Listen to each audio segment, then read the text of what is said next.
Rita Macan nous présentait quelques éléments dans l'agenda actu du jour, éléments qui seront développés. Vous en saurez plus dans le 7h de Baldwin Sama et le 8h de Daniel Menonga. Avant de prendre le rappel justement des titres de l'actualité, accueillons sur ce plateau Steve Chega et Kemenge. Bonjour Steve. Bonjour Régine Gladys. Du bleu? Oui, comme l'oiseau de Twitter. Comme le plateau de CRTV News. Et les couleurs du matin. Et comme le ciel qui, on l'espère, sera bleu aujourd'hui pour vous, dans vos cœurs aussi, pourquoi pas. Alors, Steve... Je vous ai jamais dit que l'oiseau de Twitter s'appelait Larry, comme Larry F1D.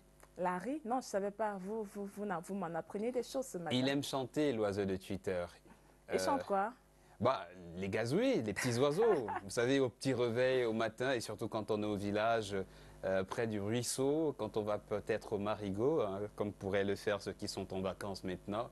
C'est ceux qui réveillent le village à côté du chant du coq, oui. Les gazouilles d'oiseaux. Mais plus sérieusement, quand on parle d'oiseaux qui chantent, je vous proposerai tout à l'heure un tweet sur la détresse de notre star Marthe Zambo. Je l'ai vu passer, j'ai vu passer le reportage, d'ailleurs, un reportage très intéressant de CRTV Littoral qui relayait, comme vous le disiez, le cri de douleur, l'appel à l'aide de Marthe Zambo. Et je crois tout à fait, Régine Gladys, qu'il faut écouter ce cri de détresse parce que au-delà de l'émotion que ces musiques, sa voix savent nous transmettre, c'est un patrimoine. Devons-nous peut rappeler que Marthe Zambo a la beauté du sort, c'est que c'est une perle qui est venue des Bolova, dans le sud, et qui a épousé avec tout son cœur les cultures sawa. D'une chose, ce n'est pas une chose qu'on dit tout le temps. Marthe Zambo, c'est par exemple sa chanson que vous connaissez avec son fils de regretter mémoire, Avec toi. Figurez-vous, souvenez-vous qu'elle est sortie en 1979 et qu'à l'époque, nos papas, nos mamans l'avaient dans leur cahier de morceaux choisis. Et qu'à l'époque, oui, et qu'à l'époque, elle a été disque d'or en France. Au point où les Français la confondaient à Sylvie Vartan. C'était, pour dire comme certains mélomanes, Marthe Zambo est notre Sylvie Vartan. Bien au-delà de tout cela, c'est une Marthe Zambo qui souffre d'un diabète sévère. Et vous verrez tout à l'heure dans le tweet ces mots, elle dit qu'elle n'a pas pris un seul comprimé depuis janvier. Et c'est donc une alerte qui devrait pouvoir tomber dans les oreilles des mélomanes et des personnes qui ont du cœur pour les cœurs de Marthe Zambo. Dieu seul sait comment nous aimons tous, toutes générations confondues, les chansons de celle qui aura été révélée presque en même temps que Bébé Manga. Oui, c'est la même génération. La même génération. La même, comment dire, la même couleur aussi. Oui, pas vocale, peut-être pas vocale, parce que Bébé Manga est plus fine. Nettement plus fine que Marthe Zambo, mais peut-être la même couleur dans le style musical. Tout à fait. C'est ce que je voulais relever. Oui, et conduite au succès par un certain Eco Roosevelt, à qui on dit bonjour sur les côtes, hein, sur les berges de la Lobé à Kribi. C'est lui le gardien, on va le dire, des chutes de la Lobé. Oui. Mais c'est un peu ça. Ça arrive un peu dans le sillage des cris de douleur de Maman Guéa qui s'en est allée. Oui, parce que... Et on a vu, enfin, on voit à chaque fois ressurgir le sempiternel débat sur qu'est-ce que les artistes font de leur argent pendant leur temps de gloire. Mais est-ce qu'il est vraiment question de ça ici, Steve Chega? Peut-être pas. L'urgence nous oblige à avoir le cœur à la charité et moins au raisonnement, parce qu'il faut sauver une artiste, une vedette du Cameroun des musiques. On a vu Maman Guéa quand même souffrir. On l'a vu étaler sur les réseaux sociaux. On a vécu avec douleur la perte de son pied, l'amputation de son pied, l'amputation du deuxième, elle qui se fanait. Et cet appel à l'aide ne cessait pas de résonner. Je ne sais pas comment se sont mobilisés les gens, mais toujours est-il que l'aide n'a pas donné de résultats fructueux puisqu'on l'a perdu, Maman Guéa. Et donc on a l'occasion ici d'accorder encore quelques années de vie à Marthe Zambo. Donc si vous pouvez, vous qui êtes à la maison, contribuer à garder en vie cette icône de la musique camerounaise, n'hésitez pas. Cette femme qui a toujours ce visage rieur et qui n'aime pas crier ses exploits sur le toit du monde, j'aurais peut-être en profité pour annoncer le décès également de quelqu'un qui aura marqué la musique patrimoniale, un certain professeur Denis Bidjo, Nous y reviendrons dans nos prochaines éditions. Donc, le tweet est là, le tweet de ce matin est là, Régine Gladys. Oui.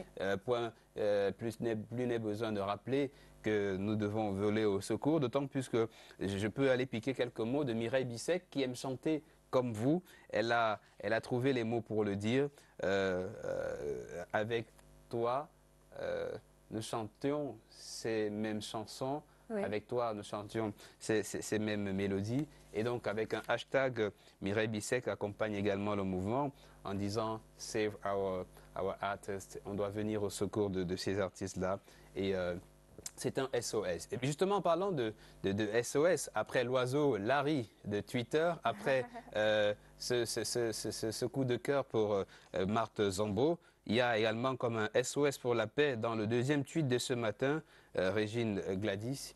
Il s'agit de cet appel des chefs qui veulent rentrer sur leur terre, les chefs du nord-ouest et du sud-ouest qui veulent retourner sur leur terre. Donc, un tweet à la suite de la réunion de grande importance qui s'est tenue hier, c'est un tweet de CRTV Web qui était le premier sur la toile à le faire face à la recrudescence des assassinats dans le nord-ouest et le sud-ouest. Le ministre de l'administration territoriale, vous pouvez le lire, vient d'avoir une concertation avec les chefs traditionnels, les FON et les parlementaires des deux régions, ici et même à l'hôtel de ville de Yaoundé, pour un retour sur leur terre, j'ai failli dire, dans la pleine majesté de l'exercice de leur fonction. Un retour sur leur terre qui est quand même tributaire d'un apaisement de la situation dans cette région-là. Steve, est-ce que les journaux en parlent? Oui, les journaux, c'est justement, vous savez qu'habituellement, quand je mets un tweet en avant, c'est que c'est à la une de certains journaux, justement, ce qu'on verra dans Tabloïd tout à l'heure. Tabloïd a une présentation de Steve Tchiga et Kembenge sur Cameroun Delight.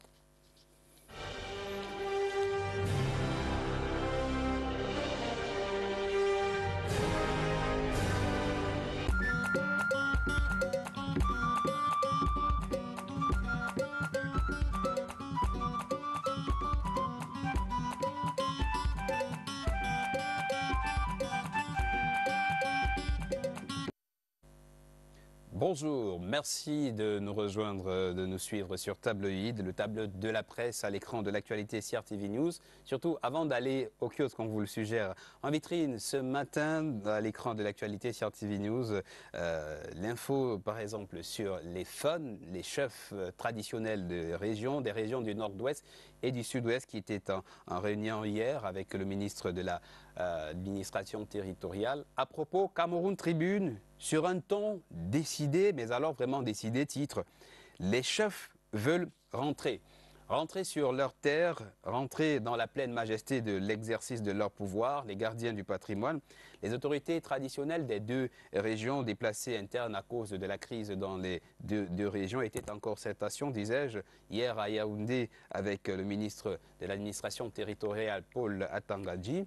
Le gouvernement de la République s'engage à les y accompagner, à les aider à regagner leur terre, leur train-train quotidien d'antan. Et le journal Le Quotidien partage en page 4 les nouvelles sur les mesures d'accompagnement qui seront mises en œuvre, qui seront prises pour faciliter ce retour important et opportun, d'autant plus que l'administration doit préparer les élections des conseils des régions.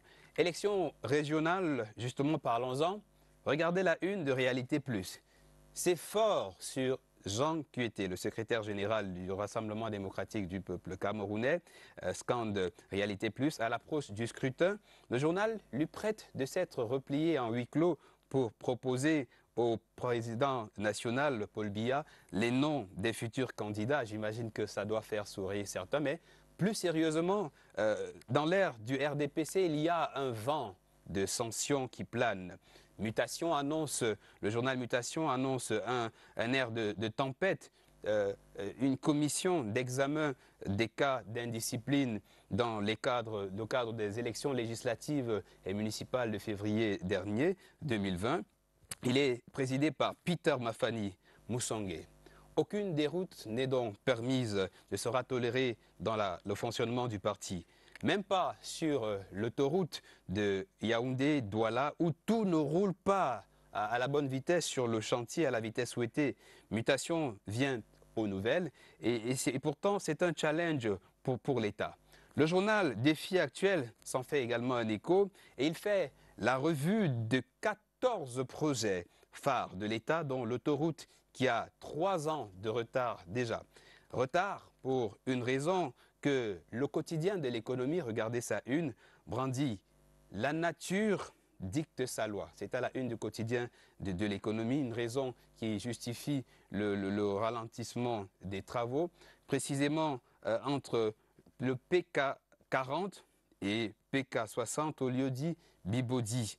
Les reliefs rocheux résistent aux pelles des bulldozers et remettent les ingénieurs au défi. Et voilà pourquoi hier, à Yaoundé, une réunion d'information sur le projet a été organisée par le ministre des Travaux publics pour mieux huiler les machines et l'ingénierie déployées sur le chantier. Le quotidien de l'économie a quand même de bonnes nouvelles. Regardez, Covid-19, la Banque internationale de développement débloque plus de 16 milliards pour le Cameroun. Deuxième bonne nouvelle, la BEAC injecte 50 milliards de francs CFA supplémentaires, en plus des 250 milliards qu'elle a l'habitude d'injecter par semaine, des liquidités injectées dans les banques commerciales, liquidités à maturité sur le long terme sur le marché monétaire, de quoi renflouer les caisses des banques et aider à la relance économique. Pourquoi? Parce qu'en économie, lorsque la masse monétaire augmente dans le circuit de l'économie, les taux d'intérêt baissent. Et quand les taux d'intérêt baissent, cela peut faciliter les emprunts. Donc les investisseurs peuvent demander des prêts, les banques peuvent accorder des crédits si vous êtes entrepreneur. Donc dans cet environnement-là, il y a des facilités à avoir du crédit et rebooster le capital de vos activités, surtout qu'on sort de cette crise peu à peu Covid, due au Covid. Et dit comme ça, je souris en disant que votre fidèle attention est capitale pour nous. Merci d'être à l'écran de l'actualité CRTV News ici toute l'info. Travaillons à la beauté des choses. Heureuse journée. À demain, ici toute l'info.